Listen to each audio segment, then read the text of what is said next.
One Dr. Isabel Montoya, a top Latina physician, just wanted a quiet flight, but first class had other plans. Moments after taking her seat, a flight attendant accuses her of sneaking in, and within minutes, security is called to drag her out in front of stunned passengers. The whispers, the judgmental stares. It's clear they don't see a doctor, just someone who doesn't belong. But when Isabel drops a 7-word bombshell, the entire plane freezes in shock, including the CEO himself. What happens next will change this airline forever. Before we take off, buckle up, get ready, and hit that subscribe button for a special surprise tomorrow. Dr. Isabel Montoya strode through the bustling airport terminal, her carry-on rolling smoothly behind her. She barely noticed the sea of travelers rushing past, too focused on the upcoming flight. This wasn't just another trip. It was business, elite business. She had been personally hired by Richard Caldwell, the CEO of Astra Air, to monitor his health during long-haul flights. It was a unique role, one that spoke volumes about her expertise. After years of grueling medical school, sleepless residency shifts, and proving herself in a field that rarely made room for women like her, Isabel had finally reached a place where her skills were respected. But that respect didn't always extend beyond the walls of a hospital. As she approached the first-class boarding lane, Isabel adjusted the strap of her sleek leather purse and held out her boarding pass. The attendant barely glanced at it before waving her through, eyes already scanning for the next VIP. She stepped forward, her heels clicking softly against the jet bridge floor as she made her way onto the plane. Inside, first class gleamed with quiet luxury. Plush, cream-colored seats, crisp linen headrests, the faintest scent of citrus and leather in the air. Isabel walked with the confidence of someone who belonged here, not because of money or status, but because she had earned it. Her seat was near the front, a window seat with extra legroom. She placed her bag in the overhead compartment, settled in, and exhaled. A flight attendant passed by, smiling at the older gentleman seated across the aisle, but barely sparing Isabel a glance. That was fine. She wasn't here for small talk. She pulled out her phone, sending a quick text to her mother, boarded. "I'll call when I land. Love you." The plane continued to fill. Passengers trickled in, most of them older, well-dressed, the kind of people who didn't just fly first class, but expected it. A few glanced at her, their gazes lingering just a second too long. She ignored it. She had seen those looks before, the flicker of curiosity, then dismissal, as if trying to figure out how someone like her had made it up here. She turned her focus to the window, watching the last few passengers board. That's when she heard it, the voice, sharp with authority. "Ma'am, I need to see your boarding pass again." Isabel blinked, turning to see a flight attendant standing over her, arms crossed. The woman's expression was polite but firm, the kind of tone used when delivering bad news. Isabel raised an eyebrow. "I already showed it at the gate. I understand, but I need to verify your seat assignment." A few passengers turned to watch. The older man across the aisle raised an eyebrow, clearly interested in the unfolding scene. Isabel felt her pulse quicken, but she kept her voice even. "Of course." She reached into her purse, pulling out the neatly folded pass. She handed it over, watching as the flight attendant scanned it with narrowed eyes, then glanced at the seat. A moment passed, then another. The attendant frowned. "I'll be right back." She turned sharply and walked toward the front of the cabin. Isabel exhaled, glancing around. More eyes were on her now. A woman 2 rows ahead whispered something to her companion. A man a few seats back leaned forward slightly, pretending not to watch, but failing. Isabel folded her hands in her lap, her stomach tightening. She had a bad feeling about this. The flight attendant disappeared toward the front of the cabin, her stiff posture radiating authority. Isabel sighed, already predicting how this would play out. She had been in enough of these situations to recognize the pattern, the doubt, the scrutiny, the unspoken assumption that she didn't belong. The first-class cabin had quieted, but the tension hung thick in the air. The older man across the aisle cleared his throat, shifting in his seat. "Everything all right?" he asked, his voice casual, but his eyes sharp with curiosity. "Seems like there's a problem with my seat." Isabel replied, keeping her tone light. She wasn't going to let them see her rattled. The man smirked slightly. That's so. He glanced toward the front where the flight attendant was now speaking with another crew member. The smirk deepened. Well, I'm sure they'll figure it out. Amusement laced with something condescending. He didn't believe there was a real issue. He just wanted to watch how this played out. She turned away, glancing back at her phone, pretending not to feel the weight of his stare. Minutes passed. The last few passengers were still boarding, stuffing their luggage into overhead compartments, finding their seats. A baby cried somewhere in economy. The hum of conversation and shuffling bodies filled the air. But in first class, the atmosphere remained stiff. Then the flight attendant returned. This time, she wasn't alone. Another crew member, a man with a tight expression and a crisp uniform, walked beside her. Isabel sat up straighter, pulse quickening. "Ma'am," the man started, his voice carefully measured, "I'm going to have to ask you to come with us for a moment." A few passengers gasped softly. Isabel's stomach clenched, but her face remained neutral. "Why?" she asked, tilting her head slightly. "There seems to be an issue with your seating assignment," he said. "I already showed my boarding pass," she countered. The female flight attendant, the one who had originally questioned her, nodded. "We just need to verify a few things." It was a lie. Isabel knew it. The stiffness in their posture, the glances exchanged between them, it was the same dance she had seen before. "You think I don't belong here?" Isabel said plainly. Her voice wasn't loud, but the clarity of her words cut through the cabin. Like a blade. A few passengers looked away uncomfortably. Others stared, waiting to see what she would do next. The male crew member's expression tightened. "That's not the issue, ma'am. We just need to confirm." "Confirm what?" Isabel interrupted. "That I didn't sneak into first class? That I'm not trying to steal a seat?" The older man across the aisle let out a small chuckle under his breath, but no one else spoke. "Ma'am," the male flight attendant repeated, his patience thinning. "Please don't make this difficult." Isabel took a slow breath. She had a choice. Stand up and follow them, let them humiliate her further, or do something they wouldn't expect. She chose the latter. Isabel held the flight attendant's gaze, her heartbeat steady, her mind already calculating her next move. The silence in first class had become suffocating, the tension thick enough to choke on. She could see the way the passengers were watching, waiting for her to comply, to stand up and accept the humiliation. She had seen this play out before. People like her, doubted, dismissed, treated as if they were somewhere they didn't belong. But not today. She shifted in her seat, crossing one leg over the other deliberately, a slow, measured movement that made it clear she had no intention of leaving. Then she spoke. "I'd be happy to move," she said, her voice calm, carrying just enough weight to make people lean in. "If the CEO of this airline no longer needs his personal physician." The air seemed to vanish from the cabin. The murmurs stopped. The whispers died. The flight attendant's expression faltered, her confidence visibly cracking. The male crew member's mouth opened slightly, as if searching for words, but none came. From behind the first-class divider, a voice cut through the stunned silence. "What the hell is going on out here?" Richard Caldwell, CEO of Astra Air, stepped into view. A man in his 60s, he was accustomed to commanding a room without raising his voice. His sharp blue eyes swept over the scene, taking in the flight attendants, the security personnel lingering nearby, and finally, Isabel, who remained seated, her expression unreadable. The flight attendant stammered. "Mr. Caldwell, sir, we were just handling..." His eyes flicked to Isabel, then to the flight crew.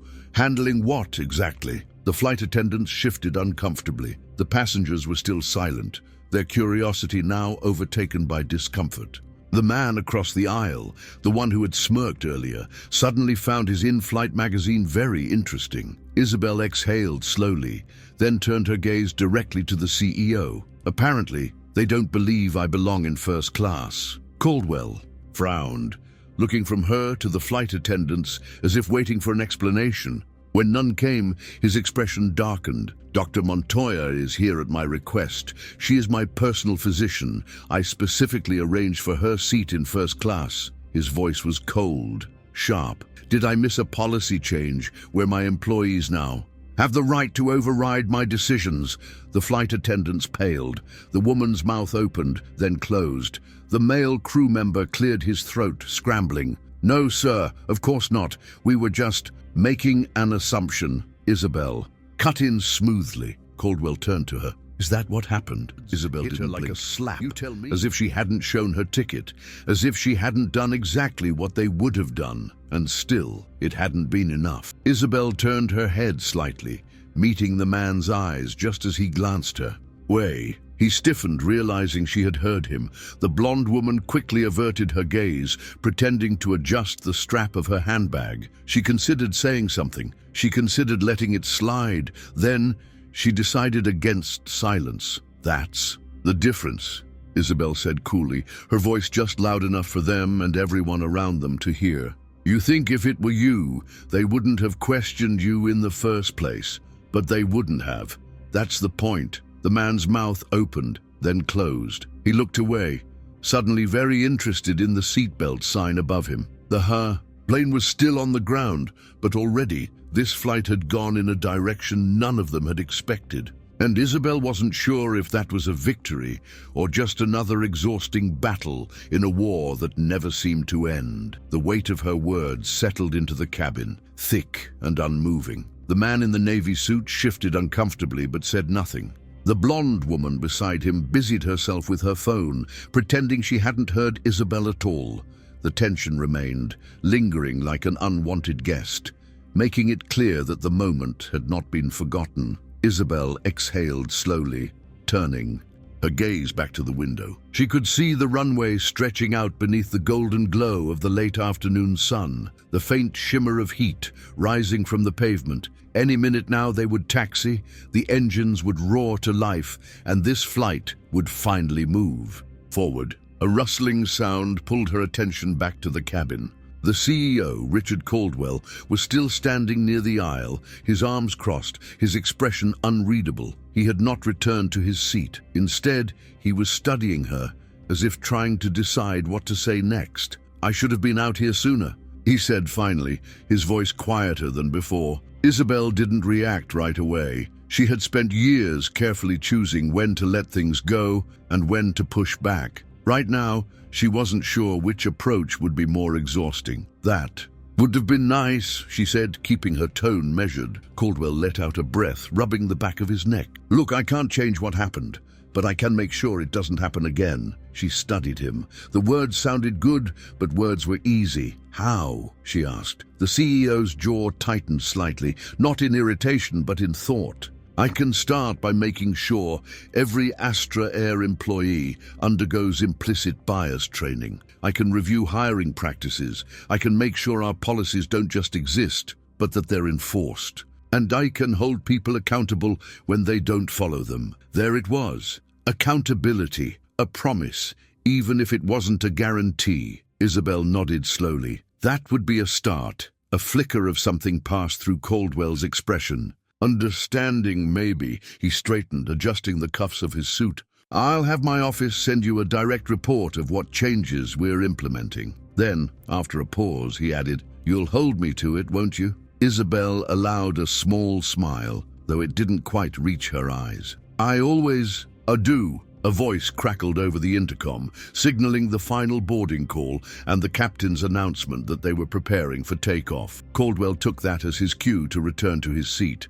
As he passed by, several passengers subtly moved out of his way, no longer eager to be noticed. Isabel watched him go, then turned back to the window. The plane finally began to move, rolling away from the gate and toward the sky. Maybe this time, something would change. Maybe it wouldn't, but at least, for once, they had been forced to see her, and that was a start. The plane rumbled as it taxied down the runway, the engines humming with power beneath them. Isabel kept her eyes on the window, watching as the world outside blurred into motion. The weight of the confrontation still lingered in her chest, pressing against her ribs like something unfinished. She had spoken up. She had made her point, and yet the silence in first class felt different now. Not just awkward, but unsettled. The man in the navy suit hadn't said another word, his jaw clenched as he stared straight ahead. The blonde woman beside him scrolled through her phone mindlessly, avoiding eye contact. Across the aisle, the older man who had been amused by it all shifted uncomfortably, as if he had suddenly realized that the moment wasn't as entertaining as he had thought. It wasn't just about what had happened, it was about the fact that Isabel had forced them to see it, to acknowledge, even if only in the quiet of their own minds, that their assumptions had been laid bare in front of them. A soft voice broke the silence. That was... turned slightly, her gaze landing on the young flight attendant standing beside her row. She was Latina, probably in her late 20s, her dark eyes hesitant but thoughtful. She clutched a tray of water bottles, her fingers gripping the edges tightly, as if debating whether to speak or not. Isabel met her gaze. "It was," she said simply. The flight attendant hesitated, then leaned in slightly, lowering her voice. "I just wanted to say I saw what happened, and I'm sorry. Not all of us would have handled it that way." There was something genuine in her voice, something unpracticed. Unlike the forced apologies from before, this one felt real. Isabel studied her for a moment, then nodded. "Thank you," the young woman exhaled, her shoulders easing slightly. "I've seen it happen before," she admitted, "to other passengers. I've always told myself I'd say something next time, but it's not always easy." Isabel finished for her. The flight attendant swallowed hard, nodding. "It won't change overnight," Isabel said, her voice quieter now. "But the next time it happens, maybe you'll be the one to speak up first." The young woman blinked, absorbing the words. Then, after a small nod, she straightened, adjusting her uniform before moving down the aisle, offering water bottles to the passengers. Isabel watched her go, a small flicker of something settling inside her, not victory, not relief, but maybe something close to hope. She turned back to the window, the city below growing smaller as the plane lifted into the sky. This moment wouldn't fix everything. It wouldn't erase years of assumptions, of doubt, of being questioned, but it had been seen. And sometimes being seen was the first step to something greater. The plane soared higher, breaking through a layer of soft clouds, the glow of the late afternoon sun streaming through the windows. Isabel closed her eyes for a moment, inhaling deeply, trying to release the tension that still clung to her muscles. But even as the engines hummed steadily, a reminder of how far above the world they were, she knew that what had happened down on the ground was still very much lingering in the air around her. The passengers in first class had retreated into their own distractions, some reading, some tapping away on laptops, others pretending to sleep to avoid the discomfort of acknowledging what had unfolded. The man in the navy suit hadn't looked at her since she called him out. The blonde woman beside him had turned her body slightly away, as if hoping that distance would erase the moment. Across the aisle, the older man who had been entertained by the situation shifted, then cleared his throat. Isabel turned her head, slightly, watching as he adjusted his watch, then leaned back in his seat. His voice was casual when he finally spoke. "Well," he said, stretching his legs, "that was quite a scene back there." Isabel raised an eyebrow. "A scene?" The man smirked, shrugging one shoulder.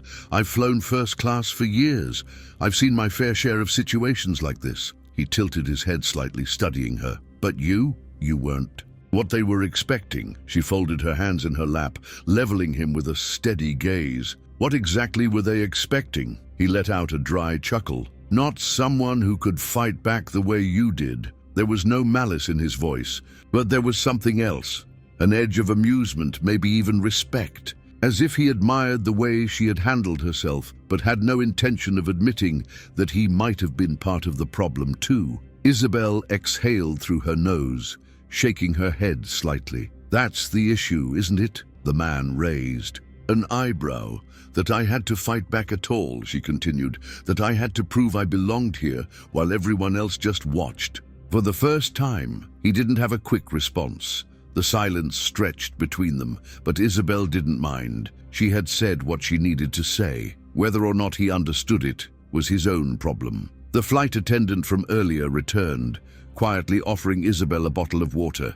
Their eyes met for a brief second, and though no words were exchanged, Isabel saw it, the small but significant shift in understanding. She twisted the cap off the bottle, took a sip, and turned her gaze back toward the window. The sky outside stretched endlessly, blue and boundless. They still had hours left on this flight, but for the first time since stepping onto the plane, Isabel felt like she was exactly where she was supposed to be. Through the sky, the hum of the engines a steady backdrop to the uneasy quiet that had settled over first class. Isabel sat still, her fingers wrapped around the cool plastic of her water bottle, her thoughts still. Circling around what had just transpired, she had stood her ground, she had made them see her, but the question remained. Would it actually lead to change? Richard Caldwell, the CEO, had returned to his seat not long after their conversation. He had been quiet since then, flipping through the pages of a newspaper as if the weight of the moment hadn't settled on him the way it had on everyone else. But Isabel knew better. He was thinking about it. He was calculating. He was deciding what this meant for his airline, for his company, for his reputation. Then, as if coming to a conclusion, he folded the newspaper and set it down on the table beside him. Without turning his head, he spoke. "You were right," he said. The words weren't loud, but in the near silence of first class they carried. A few passengers flicked their eyes toward him, pretending not to listen. Isabel glanced at him. "About what?" Caldwell exhaled through his nose, rubbing a hand over his chin. "That an apology isn't enough." He leaned back in his seat, looking at her directly now. "You want change. I do too. And I know words mean nothing without action." Isabel studied him, trying to gauge the sincerity behind his words. "Then, what are you going to do about it?"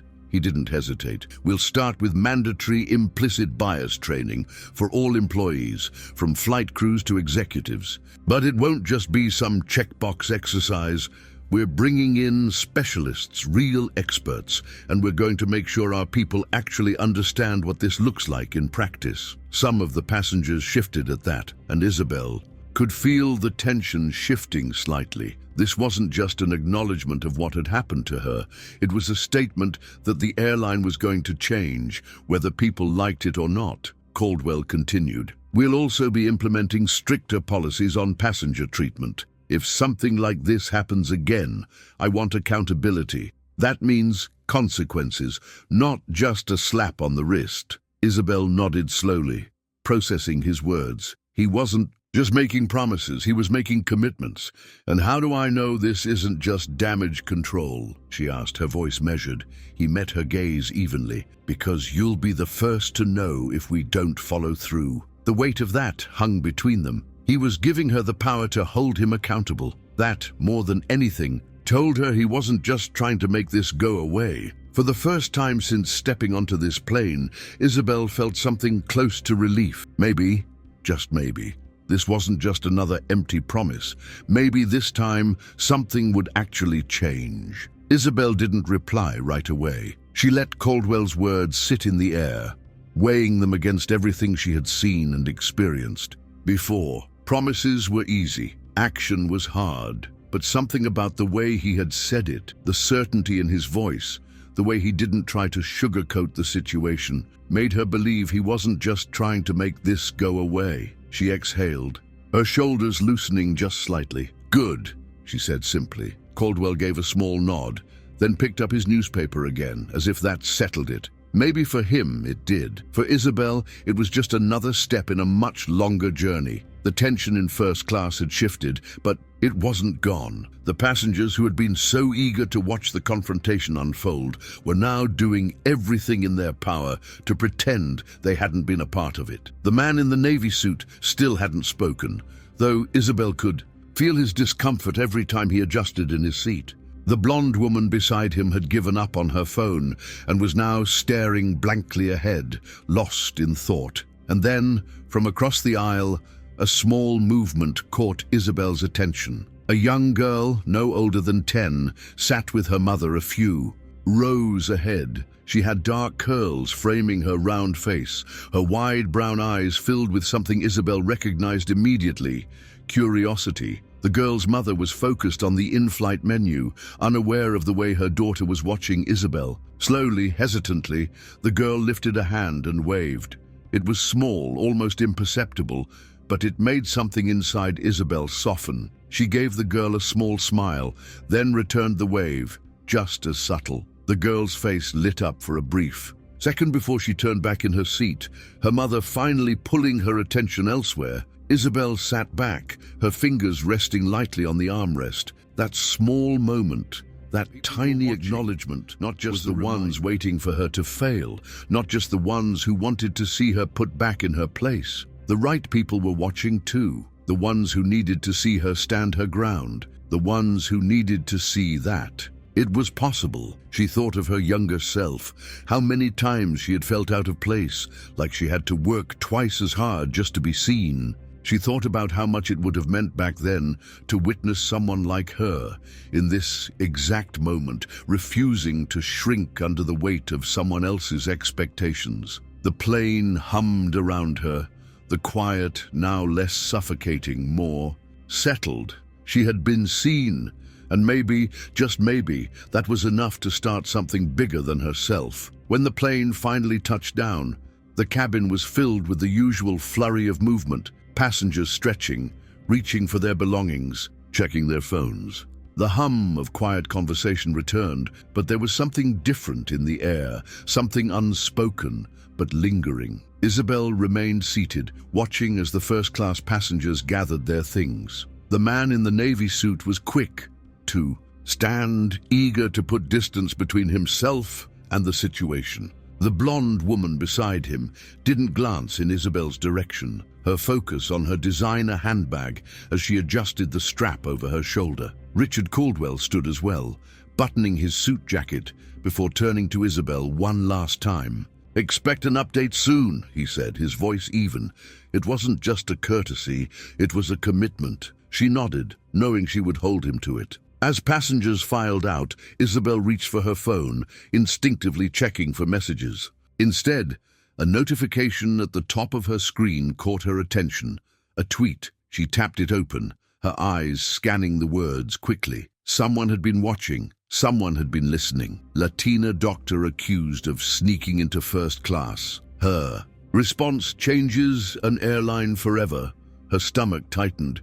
The post had already racked up thousands of likes, retweets, and comments. The replies were a storm of outrage, praise, debate. Some people were furious on her behalf, others skeptical. Some dismissed the entire event as an overreaction, while others shared their own experiences.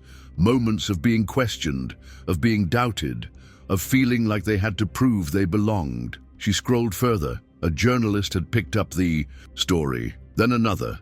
Then another. Isabel exhaled slowly, feeling the shift in real time. This wasn't just a personal moment anymore. It had become something bigger. As she stepped into the aisle, moving with the rest of the first-class passengers toward the exit, she felt eyes on her. Not with judgment this time, but with recognition. A few passengers who had been silent during the flight now looked at her differently. Some offered small, tight smiles.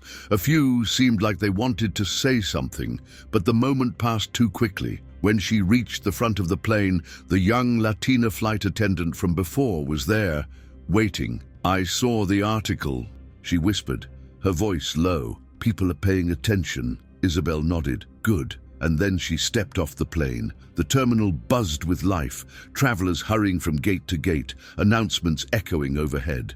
But as Isabel walked toward baggage claim, phone in hand, she knew this wasn't over. This wasn't just about her anymore. This was about something much larger, something that had been waiting to be brought into the light. And now, there was no going back. The glow of the airport lights flickered against the polished floors as Isabel walked toward baggage claim, her steps steady, her mind racing. She could still feel the weight of the flight pressing down on her. But now, it was mixed with something else. Momentum. The story had taken on a life of its own, spreading far beyond the confines of that first-class cabin. Her phone buzzed again. Another notification. Then another. She glanced down. More headlines, more voices chiming in. The tweet had sparked something. People were sharing their own stories, recounting moments when they had been questioned, doubted, made to feel like they didn't belong. It was a flood of experiences, proof that this wasn't just about her. It never had been. She reached the carousel and spotted her suitcase, the bright leather tag making it easy to identify. As she pulled it from the conveyor belt, she felt someone approach. Dr. Montoya. She turned to see a young woman, maybe in her 20s, standing a few feet away. She had warm brown skin, dark curls pulled into a neat bun, and an expression caught between awe and gratitude. I saw what happened, the woman said. Online, I mean. The video, the articles. I wanted to say thank you. Isabel blinked. Small but genuine.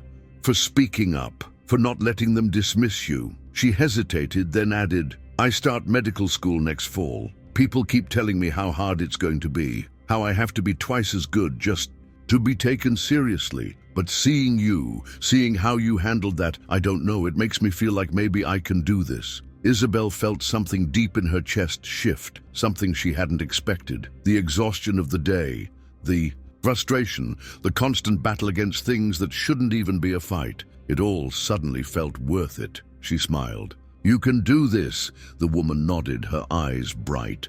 Thank you. And then, just like that, she was gone, disappearing into the crowd of travelers moving toward the exit. Isabel stood there for a moment, watching the flow of people, letting the moment settle.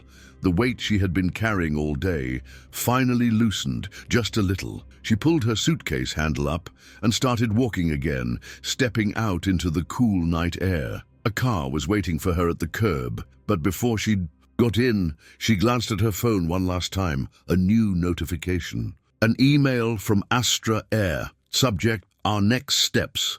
A commitment to change. She exhaled slowly, then climbed into the car, the city lights stretching out in front of her. Maybe this time, things really would be different. Maybe this time the fight had led to something real, and maybe, just maybe, this was only the beginning.